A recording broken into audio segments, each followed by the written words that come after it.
125 गज में sector 13F को बहुत एग्जैजुरेट किया जाता है और सेक्टर 6E का जो शुरू का पार्ट है उसे भी बहुत एग्जैजुरेट किया जाता है। देखिए, अगर आप कोई भी इन्वेस्टमेंट कर रहे हैं तो लॉजिकली इन्वेस्टमेंट कीजिए। अगर 6E 3E से महंगा हो जाता है तो हम नहीं परचेज करेंगे, समझे बात को।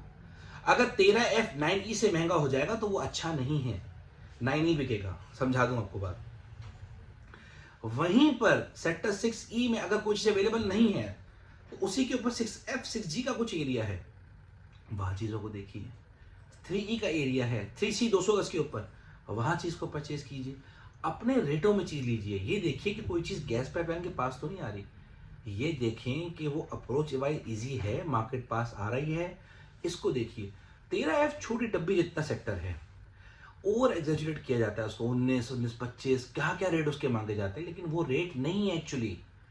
छोटा सा सेक्टर है, अवेलेबिलिटी भी कम होती है, डिमांड सप्लाई का मैकेनिज्म है। जैसे डीएचटी और बेहड में मैकेनिज्म हम करते हैं ना कंपैरिजन, बेहड में 35 किलोमीटर का और डीएचटी 7.2 किलोमीटर का, इसी तरह से 13F छोटा सा सेक्टर है और उसमें भी बहुत बड़ा हिस्सा दीवारों के पास आ जाता है, जिसमें परचेजिंग हम मेजोरिटी मैं तो परचेजिंग नहीं करवाता। अब इसमें क्या मामला है समझाता हूं आपको। आज 13F में इसलिए डिमांड की जाती है क्योंकि 13F 12 से तो बेहतर है, क्योंकि चारों तरफ डेवलपमेंट है, 13A B C D। अब 18 लाख में आपके पास कोई ऑप्शन नहीं है। अगर आप इसको 19 में कर देंगे ना तो 19 में हमारे पास अवेलेबिलिटी है 9E की, हम 9E लेंगे फिर, क्योंकि वो बहुत पहले आ रहा है, वो डेवलपमेंट के पास है। क्योंकि हमने खुद देखा है 13D को स्लो बिकते हुए, 11D को स्लो बिकते हुए और 9D को बेहतर बिकते हुए।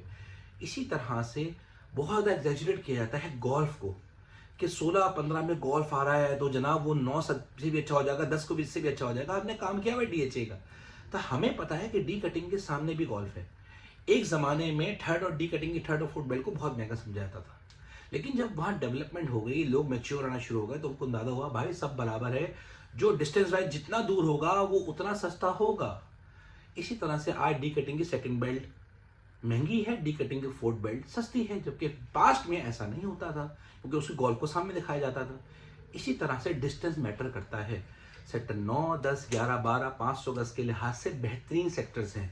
अगर आज आपने इन्वेस्टमेंट करनी है तो 15-16 से बहुत बेहतर है कि 9, 10, 11, 12 मिले, क्योंकि जब रेट बढ़ते हैं तो पीछे के सेक्टर्स को नहीं चुना जाता, आगे के सेक्टर्स को देखा जाता है। इसी तरह से जब कोई चीज हमने मंदी में बेचनी होती है तो ये याद रखिए कि नगीने आइटम उठाइए, क्रिस्टल क्लियर कमर्शियल के पास ना आ रहे हो, नाले के पास ना आ रहे हो, वो चीजें उठाइए। क्यों? क्योंकि जब भी मार्केट गिरती है तो बायर जो आता है ना वो नगीने आइटम पे आगे उतरता है और उसी की फिर आपको ऑफर दे रहा होता है। फिर आपने किसी ब्रोकर को जब चुनना है तो ये देख के नहीं चुनना कि भी 25,000 में हमें कुछ सस्ती मिल रही है कहीं से, ये देख के चुनिए कि कौन कितना आपको समझा पा रहा है, कौन कितना मार्केट से इन्वॉल्व है और कौन मंदी में आपको निकाल पाएगा, जरूरत के तहत आपकी चीज को बेच पाएगा। इन चीजों को भी आप देखना है। चीज को दिलाना आसान है, उसको बेचना मुश्किल होता है टाइमली। इन चीजों को देखते हुए हमने अपनी इन्वेस्टमेंट को लेकर चलना है। Thank you, Allah Hafiz.